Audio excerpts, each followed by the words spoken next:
Hello everybody, my name is Donna and my presentation today is entitled Named in Full, the Women on the Port Sunlight War Memorial. Now Port Sunlight can be found on the Wirral Peninsula between the River Dee and North Wales to the west and the River Mersey and Liverpool to the east, or as I like to tell people, it's that little sticky out bit between North Wales and Liverpool. The village of Port Sunlight is home to around 900 houses set in 130 acres. It was built to house the workers from the Lever Brothers Limited soap factory and is an excellent example of an industrial garden village, with the emphasis on traditional craftsmanship following the arts and craft movement. William Hesketh Lever, the founder, along with his brother James Darcy Lever, wanted to provide their workers with decent, affordable housing, allowing them to grow as individuals, but also, obviously, to inspire loyalty and commitment to the business. Lever also provided green spaces and parklands and public buildings too, such as a school, a hospital, a theatre, swimming pool and gymnasium, as well as allotments and gardens. In the centre of the village of Port Sunlight is the Grade 1 listed war memorial to those who had worked for Lever Brothers Limited and later Unilever, and who had lost their lives in both World War I and World War II. There were just over 500 names on the war memorial to those fallen in World War I, and the war memorial itself was unveiled initially in 1921. And then in 1947, another 120 or so World War II names were added, including 11 women who, unlike the men, were named in full. The women were Mary Jones, Anne Woodward, Florence Williamson, Doreen Smart, Lily Parker, Olive Ellis, Muriel Jennings, Beryl Sennett, Florence McGrath, Mary Harrison, and Florence Robbins. But who were these women and what were their stories? Were they members of the armed forces, nurses, ambulance drivers, for example? To be included on the war memorial in the village, they had to have had some connection to the factory, which at the time of World War II had become Unilever, following a merger by Lever Brothers Limited and the Dutch margarine company Uni in 1929. I wanted to find out as much as I could about each woman to build up a picture of their lives, their connections to the factory, and ultimately their deaths. So my research began with the Commonwealth War Graves Commission website, which resulted in finding a certificate for all 11 women. The documents showed that all 11 were civilian deaths rather than military ones. And this is a table of all 11 women.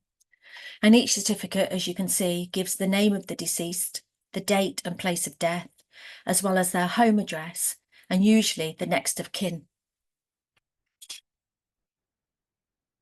So taking the Commonwealth War Grave Commission certificate as the starting point, because it gave their ages and the next of kin, I went to the General Register Office, the GRO, to see if I could locate a birth in the indexes, and hopefully that would give me the maiden name of each of the women's mothers.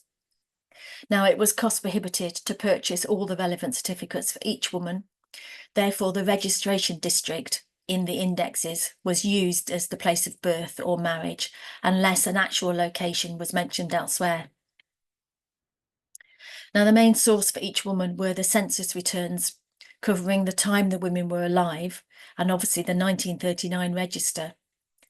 Other records used were probate calendars, the local newspapers, and employment details. Now, as we know, the 1911 census includes so much more information about the houses the women and their families were living in, for example, the number of rooms. It also recorded the length of the marriage and the number of children born. And the 1921 census included even more information about the families, as it recorded their ages in years and months, but more importantly for this piece of research, the name of their employer. As World War II loomed, the British government wanted to introduce identity cards for every citizen, and to do this, the 1939 register was taken in early September. The cards were used when rationing began, as well as the register itself being used as the formation of the National Health Service in 1947. Married names were added to the register alongside maiden names in later amendments, which are a great help to researchers, as I'm sure you all appreciate. After its formation in 1929, Unilever grew to be a multinational company with branches all over the world, so employment records for every employee were not kept. The archives at Unilever in Port Sunlight are not open to researchers at the moment, but the archivist did undertake name searches for all the women on the War Memorial for me, but only 2 records existed, those for Sennett and Robbins, and they didn't actually give me any information I hadn't found elsewhere. There is a journal in the Port Sunlight village called the Port Sunlight News, and this journal began back in the very early days of Lever Brothers, and it still continues right up to the present day, although not quite in the same format. And I did access that at the Port Sunlight Village Trust archives. Now, time constraints stop me telling you about all 11 women. For example, Muriel Jennings, who died with her entire family but one when their house suffered a direct hit, or Florence Williamson and Desiree Ann Woodward, who both died together at the cinema. But I am going to tell you about one woman in full, and her name is Mary Alice Jones. And this is her certificate from the Commonwealth War Graves Commission. And as you can see, it states, in memory of Mary Alice Jones, civilian war dead, who died on the 17th of October 1940, aged 41, of Poole Bank, Port Sunlight, daughter of John James and Alice Jones, died at 33 Poole Bank, remembered with honour.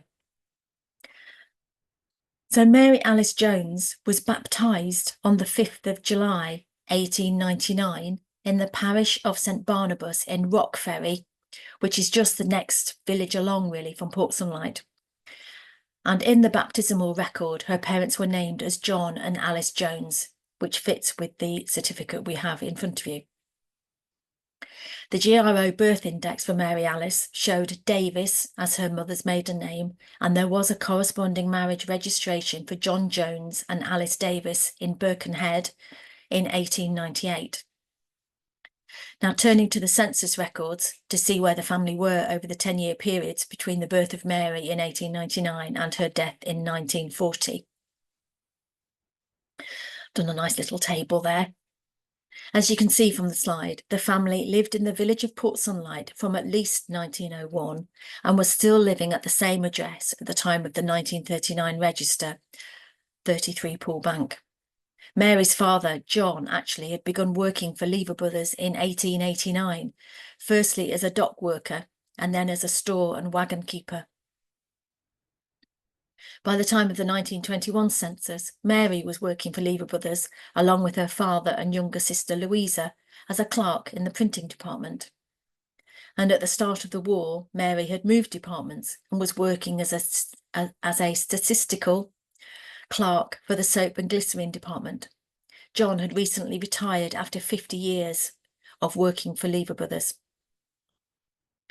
But on the night of Thursday, the 17th of October 1940, Mary and her parents, John and Alice, were all killed when a bomb landed on their home in the village. Mary, alongside all the other World War II names, were added to the War Memorial in 1947 in a service which included Mary's brother Ernest, seen here on the left of the photo. However, neither John nor Alice were listed. Not even John, who had worked for the factory for over 50 years and had only been retired a year. He's not on the War Memorial, which I find very sad, and I can't find either him or Alice on any of the municipal war memorials either. The Port Sunlight Village News had the following entry: in memoriam, Mr. and Mrs. J.J. Jones and their daughter, Miss Mary, Molly, she was obviously known, Jones. Mr. Jones had recently retired from our traffic train control department after nearly 51 years' service, and Mary was a member of our accounts department. I did a final search in the probate indexes, and I discovered that Mary Alice's sister, Louisa, who had married in 1921, had been named as executor of Mary's will.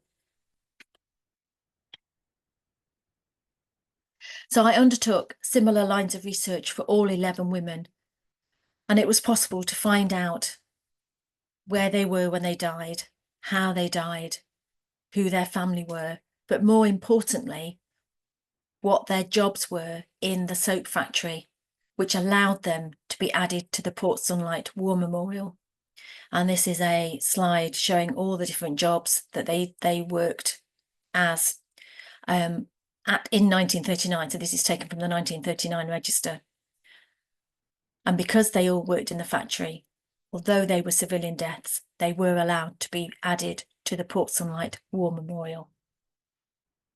Thank you.